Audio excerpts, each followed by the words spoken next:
اللہ رب العالمین ایک نبی کو اپنے امتیوں کی طرف سے جو بدلہ دیتا ہے اس میں سب میں بہترین بدلہ آپ کو دے۔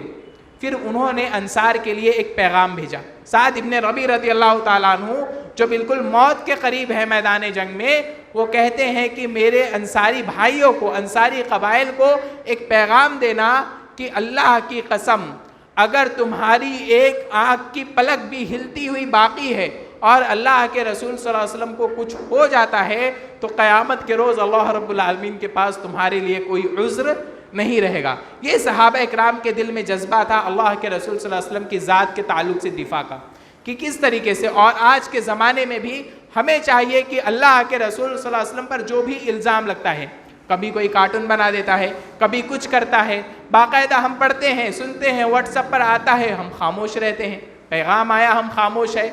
اور سوال کیا کیا جاتا ہے؟ سوال یہ ہوتا ہے کہ فلاں ملک نے کارٹون بنایا ہے، کیا ہم اس کا سامان خریدیں؟ سوال ہوتا ہے۔ کیا یہ سوال کرنے کی چیز ہے؟ اگر ہمارے والد کو کوئی دکاندار گالی دے، برا بھلا کہے، کیا ہم اس سے سامان خریدیں گے؟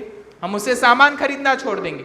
اللہ کے رسول صلی اللہ علیہ وسلم کی ذات پر حملہ ہو، ہم خاموش رہتے ہیں بلکہ اس پر سوال کرتے ہیں۔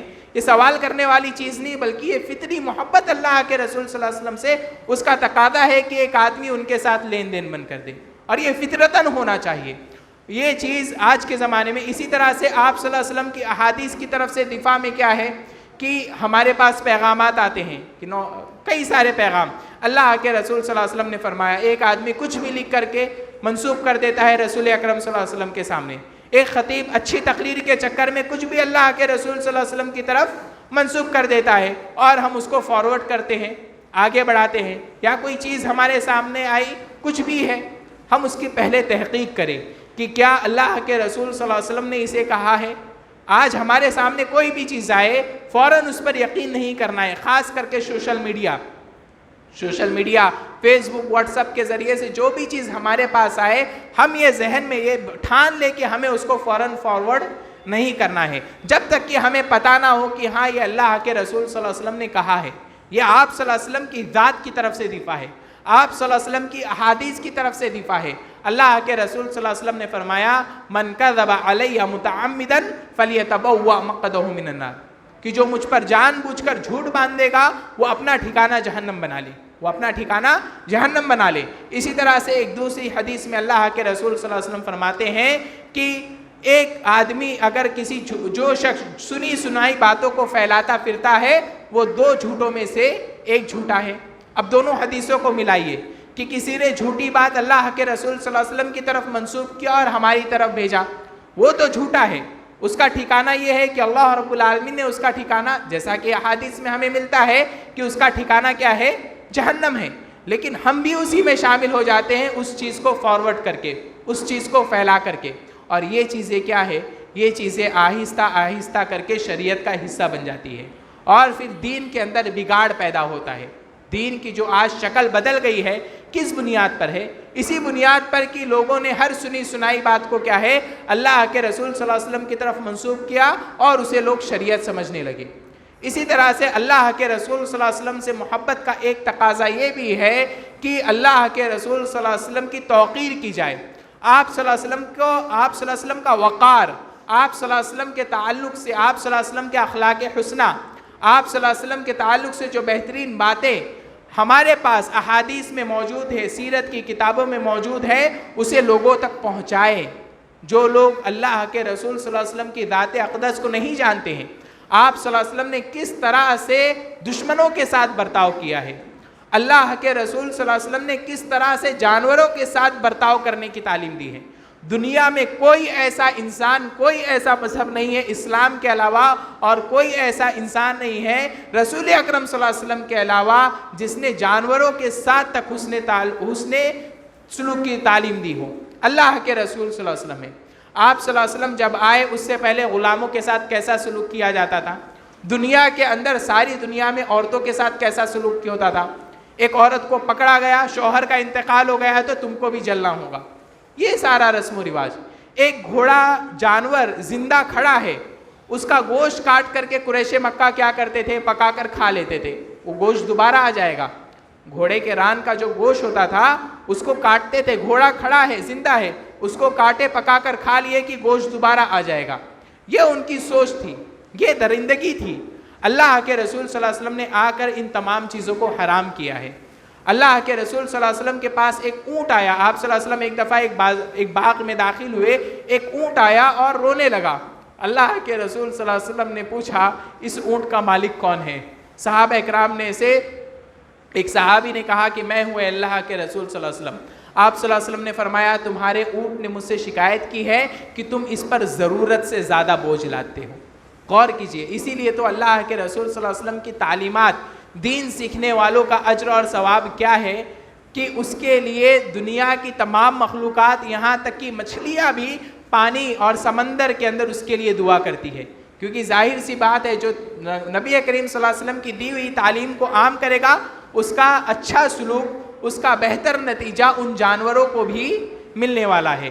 اسی طرح سے غلاموں کے ساتھ اللہ کے رسول صلی اللہ علیہ وسلم نے حسن سلوک کا برتاؤ کرنے کا حکم دیا ہے. اللہ کے رسول صلی اللہ علیہ وسلم نے تجارت کے اندر جھوٹ بولنے سے منع کیا ہے. اللہ کے رسول صلی اللہ علیہ وسلم لوگوں کے ساتھ نرمی کا معاملہ کرنے والے تھے.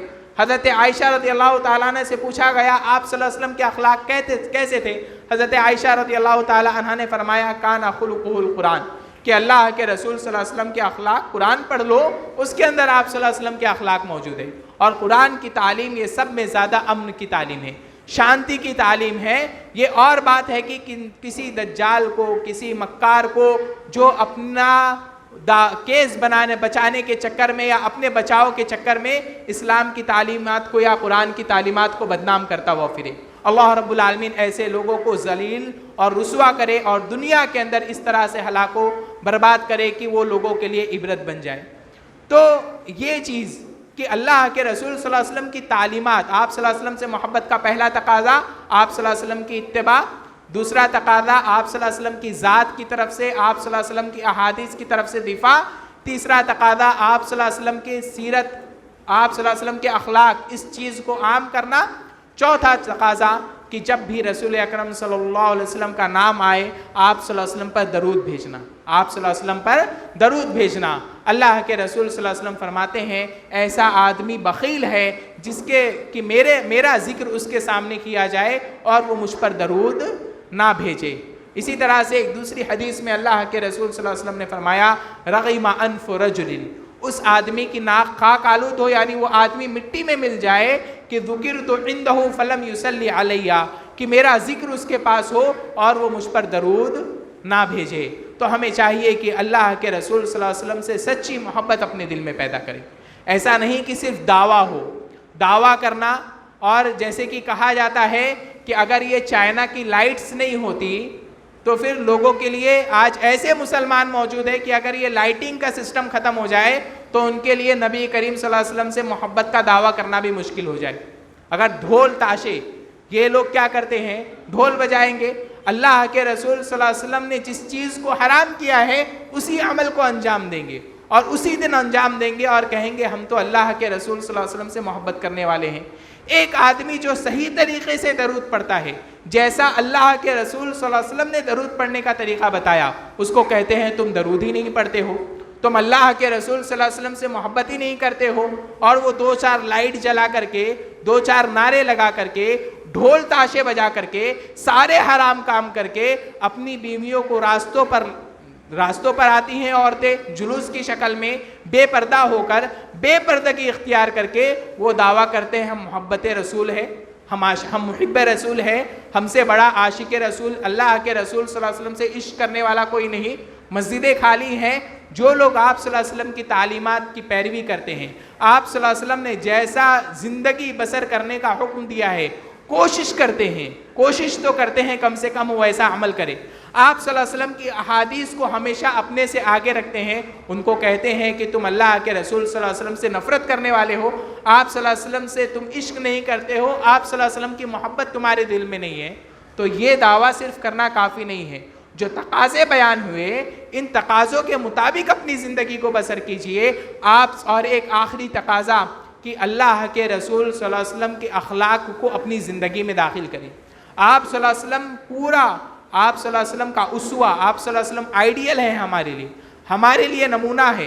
آپ اللہ کے رسول صلی اللہ علیہ وسلم کیسا چلتے تھے، کس طریقے سے سوتے تھے، کس طریقے سے کھانا کھانے کے لیے بیٹھتے تھے۔ صرف عبادات ہی نہیں، دنیا کے تمام معاملات میں اپنی زندگی میں اللہ کے رسول صلی اللہ علیہ وسلم کے اسوہ کو داخل کیجئے اور یقین جانیے اللہ رب العالمین دنیا میں بھی کامیابی عطا کرے گا اور آخرت میں بھی کامیابی عطا کرے گا۔ اور یہ کیسے ہوگا؟ لَقَدْ كَانَ لَكُمْ فِي رَسُولِ اللَّهِ أُسْوَةٌ حَسَنَةٌ کہ یقیناً تمہارے لیے رسول اکرم صلی اللہ علیہ وسلم کی زندگی بہترین نمونہ ہے۔ اگر تم دنیا اور آخرت میں کامیابی چاہتے ہو، اللہ کے رسول صلی اللہ علیہ وسلم کی محبت کو اپنے دل میں بٹھائیے اور آپ صلی اللہ علیہ وسلم کے طریقے کے مطابق اپنی زندگی کو بسر کیجئے۔ اللہ رب العالمین دنیا اور آخرت ہر جگہ کامیابی عطا کرے گا۔